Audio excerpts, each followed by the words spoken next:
up? Lord, no. Just look around. It's there. It's there all the time. Can't make this stuff up, guys. Okay, where are we at? That was, okay, yeah, here's, this is Zoom Earth. There it is right there. There's the graph, still on Zoom Earth.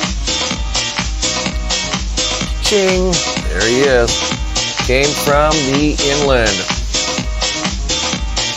Any new quakes since we've been on here? The other day we were doing a live stream and there was a 7.0.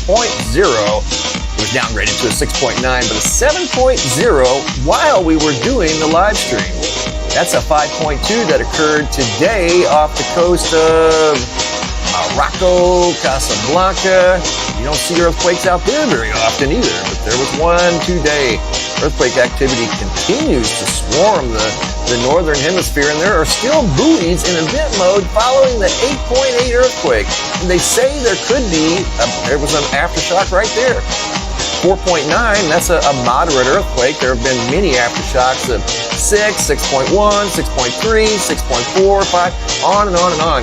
There have been hundreds of earthquakes over there, and they're probably nowhere near done yet. So, very active place right now as the Pacific Plate appears to be moving, from what I understand, to the north. So, definitely an adjustment there. There's a volcano over there now erupting. We can look for more volcanic activity as the sunspot turns towards the Earth. There's a big one coming, and we should be able to see it over here on the northeastern limb of the sun.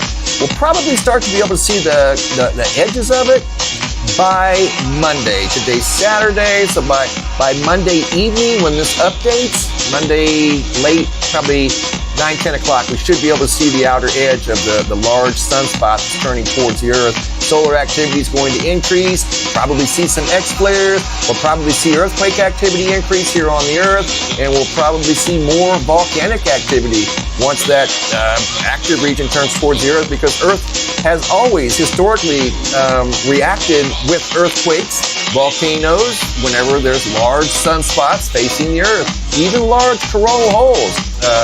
A coronal hole, look, I don't know if there's one facing the Earth right now or not. Let's look. Yeah, there's a small one, maybe two.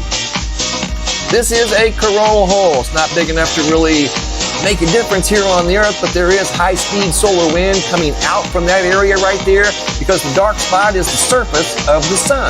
The lighter colors are the atmosphere of the sun, the chromosphere and all these different types of spheres that surround the sun, but that is not surrounded by anything. So the solar wind comes out of there unchallenged. And sometimes when that's directly facing the Earth, it can trigger geomagnetic storms. And also the Earth reverberates that energy, absorbs that energy, and earthquakes happen.